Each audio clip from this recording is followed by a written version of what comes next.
এই দলটা একটা অসভ্য বর্বর মূর্খ দল। মন কি বাত শুধু বলে, আর ভারতবাসীর মন কি বাত সেটা শোনার ধৈর্য নেই। একটা স্বৈরতন্ত্রী সরকার, যার এখন দুটো স্ক্র্যাচ নিয়ে হাঁটছে। একটা স্ক্র্যাচের নাম হচ্ছে নীতিশ কুমার, আর একটা স্ক্র্যাচের নাম হচ্ছে চন্দ্রবাবু নাইডু।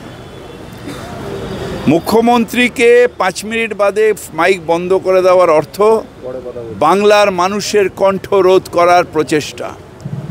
বাংলায় বারবার করে বিজেপি ধাক্কা খেয়েছে, এবারও প্রায় শেষ হয়ে যাচ্ছিল।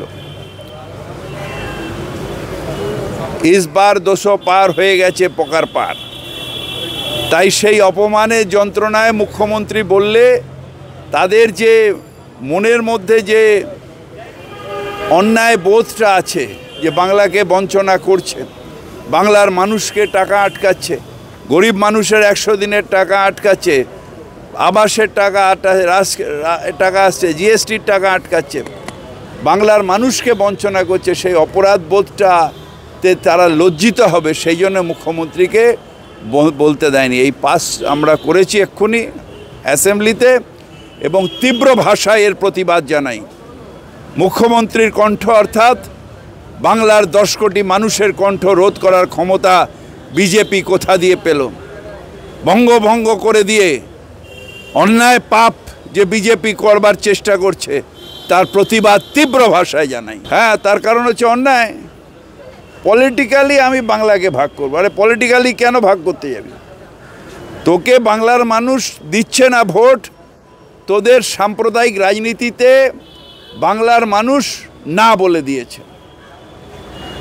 সেখানে বাংলার মানুষকে বঞ্চনা করা, কণ্ঠরোধ করে দেবে মুখ্যমন্ত্রী। ক্ষমতা আছে, বাংলার মানুষ গর্জে উঠেছে এবং বিজেপি হুঁশিয়ার। আরেকটা বিষয়, সেটা হচ্ছে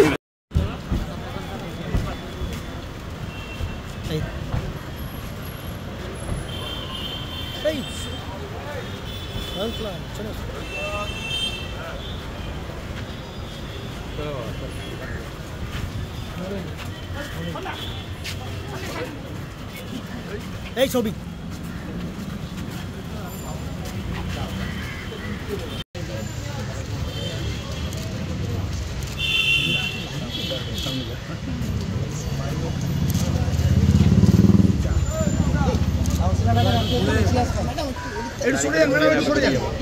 দাদা একটু ঘুরে দাঁড়াবেন।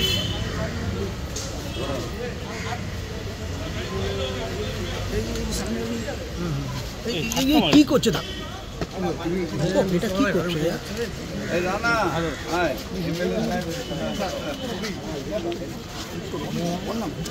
একটু ঘুরে যান, একটু ঘুরে দাদা, একটু ঘুরে।